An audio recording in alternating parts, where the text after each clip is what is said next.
All right, so let's talk about nuclear reactions. Nuclear reactions are different from chemical reactions. In the whole chemistry class and your inorganic chemistry class you've been taking all year, you have been learning about just plain old chemical reactions. Well, nuclear reactions are different because they are reactions that occur inside the nucleus. Okay? So let's talk about some differences between chemical reactions and nuclear reactions. One of the main differences is that in chemical reactions, bonds are broken and formed, and that's what makes a chemical reaction occur. They're broken and formed between two different atoms.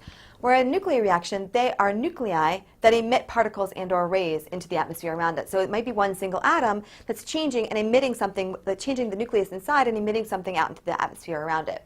So it might not have anything to do with other atoms at all, just one atom alone.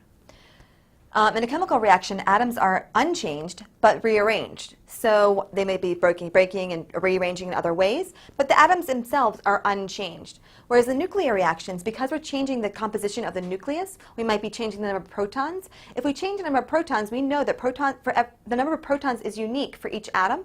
So if we're going to change the number of protons in there, we're actually going to change from one type of atom to another type of atom. So you might have, uranium might go from uranium to lead. The atom actually completely changes its identity because it's changing the number of protons or changing the things inside the nucleus. In chemical reactions, they involve valence electrons. We know that. In nuclear reactions, they involve protons, neutrons, and electrons. Protons and neutrons are inside the nucleus, so these are the guys that are actually going to affect or make the chemical reaction or the nuclear reaction occur. Chemical reactions, relatively, chemical reactions have small energy changes relative to nuclear reactions. Nuclear reactions have extremely large chemical changes.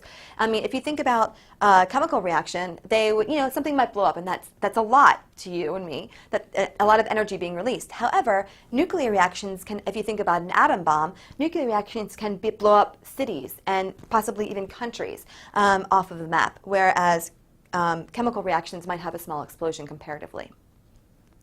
So they have actually a ton of energy within them.